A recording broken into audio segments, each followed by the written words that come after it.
वृंदा और जलंधर का मंगल विवाह हो गया, पर वृंदा का जो सातित्व प्रबल था, उस प्रबल सातित्व के बल पर जलंधर बचता रहा।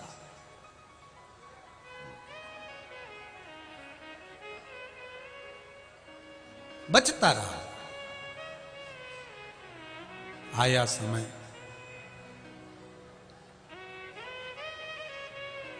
एक नारी का जो भक्ति का बल होता है, एक नारी का जो विश्वास का बल होता है, वो बड़ा प्रबल होता है, बड़ा प्रबल बल।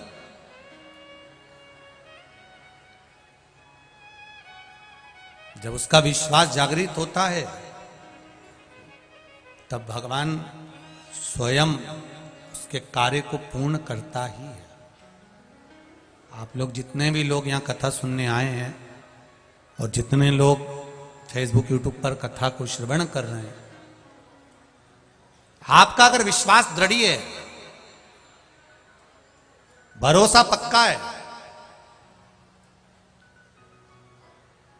आपका विश्वास अगर प्रबल है, तो आप भले मोबाइल पर कथा सुन रहे हो, चाहे आप या पंडाल में बैठकर कथा सुन रहे हो। एक माताजी ने तो पत्र में लिखा है, मैंने टीवी के सम्मुख में बैठकर कथा सुनी थी और बाबा से जो जो मांगा मेरे बाबा ने सब दे दिया, मुझे कुछ नहीं छोड़ा, सब दिया। वो भी बैठी होगी यहां पर। अब इतने सारे पत्र हैं, अभी तो और रह गए हैं, अब इतने सारे पत्र पढ़ो तो पढ़ो। और हम तो आप लोगों से भी कहते हैं, सारे पत्र यहीं रहते हैं, बाद में कभी मौका मिला करे तो पढ़ लिया करो। अच्छा है कि शिव कृपा किसको कहते हैं। हम लोग ये पत्र लेकर नहीं जाते कहीं पर भी, हम तो यहीं बस व्यासपीठ के पीछे रख देते हैं उसको, आप बाद में उसको पढ़ सकते हो कि कहीं सियोर वाला महाराज ने कुछ गलत तो नहीं बाच दिया कि पत्र में कुछ और हो और महाराज ने बाच दिया कुछ और। तो जो है वो यहां है आपका सम्मुख। शिव भक्ति कर, आपकी दृढ़ता, आपका विश्वास। वृंदा का विश्वास भगवान पर बहुत था, इसलिए पति असुर होकर, राक्षस होकर भी मर नहीं रहा था। उसके बहुत युद्ध किया, बहुत बार उसको मारने का प्रयास किया, पर नहीं मारा। कभी कभी ऐसा होता है, बहुत बड़ा एक्सीडेंट हो जाता है, और बहुत बड़ा एक्सीडेंट जब होता है और एक्सीडेंट होने पर भी अगर आपके प्राण भोलेनाथ जी ने बचा लिए, तो समझ लेना कि आपके घर का कोई व्यक्ति एक लोटा जल शिव जी को जरूर चढ़ाता है, तो उसका पुण्य हमारे सामने आकर खड़ा होगा। उसका पुण्य हमारे सम्मुख में आया है, उसका पुण्य हमारे सामने आया है, ये निश्चित है।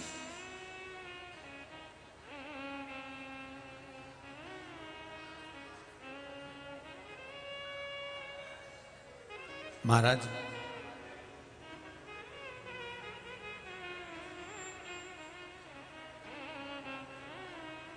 जलंधर और भगवान विष्णु का युद्ध, फिर जलंधर और ब्रह्मदेव के साथ में युद्ध, जलंधर इंद्र का युद्ध, जलंधर गरुण का युद्ध, फिर जलंधर और भगवान शिव का युद्ध, ये सारे युद्ध हुए।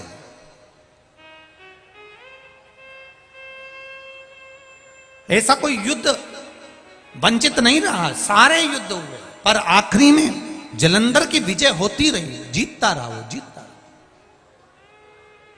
क्योंकि वृंदा का सातित्व तो बड़ा प्रबल था, वृंदा का भजन, वृंदा का स्मरण, वृंदा का जो भगवान के प्रति भक्ति थी वो बड़ी प्रबल थी। उसने शादी भी एक ही शर्त पर करी थी कि मैं अपना भजन नहीं छोड़ूंगी, मैं अपना कीर्तन नहीं छोड़ूंगी, मैं अपना मंत्र जाप, अपना नाम जाप नहीं छोड़ूंगी, जपती रही। और हुआ, आखिरी में भगवान विष्णु शिव जी से कहते हैं, आखिर ये मरेगा कैसे। शंकर भगवान कहे, इसको मारना कोई साधारण बात नहीं है, इसकी जो धर्मपत्नी है वो भगवान की भजन करने वाली है, और घर में, परिवार में, कुटुंब में, पूरे कुल में अगर एक भजन करने वाला है तो समझ लेना वो पूरे कुल को तार देता है, पूरे परिवार को तार देता है। एक भजन करने वाला यदि है पूरे कुल में, एक अगर भगवान की भक्ति करने वाला है तो उसने पूरे कुल को तार दिया, पूरे कुल।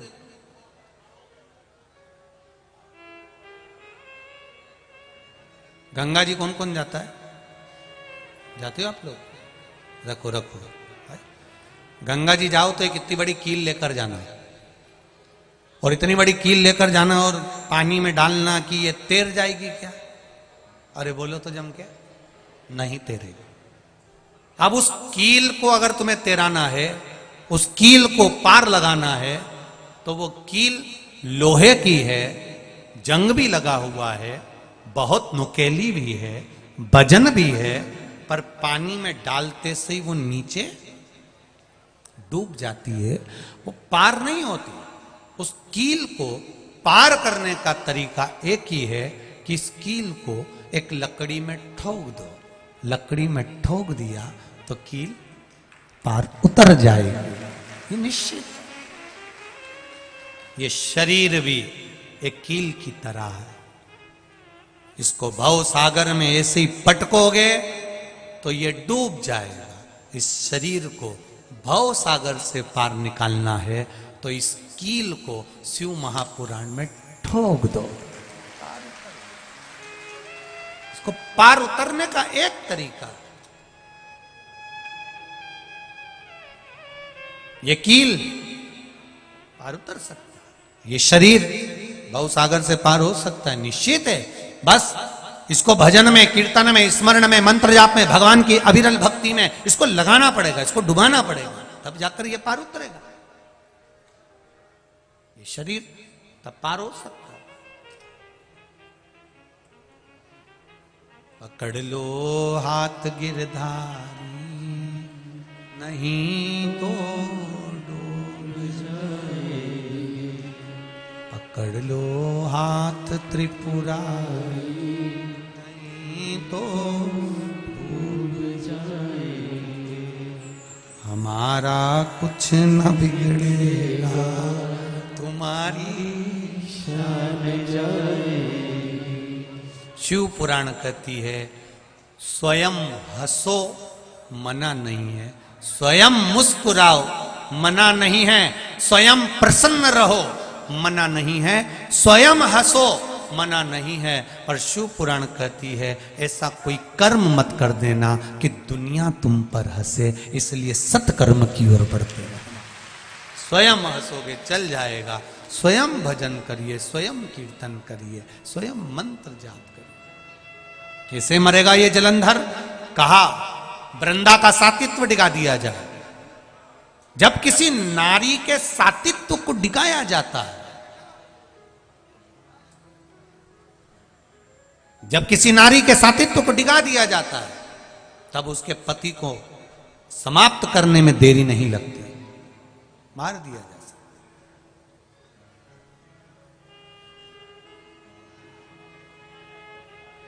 जरा ध्यान दीजिएगा, बहुत ध्यान लगाकर सुनना इस कथा को। नारी के सातित्व को डिगा दो तो इसका पति मर जाएगा। शिव पुराण कह रही है जलंधर मर जाएगा।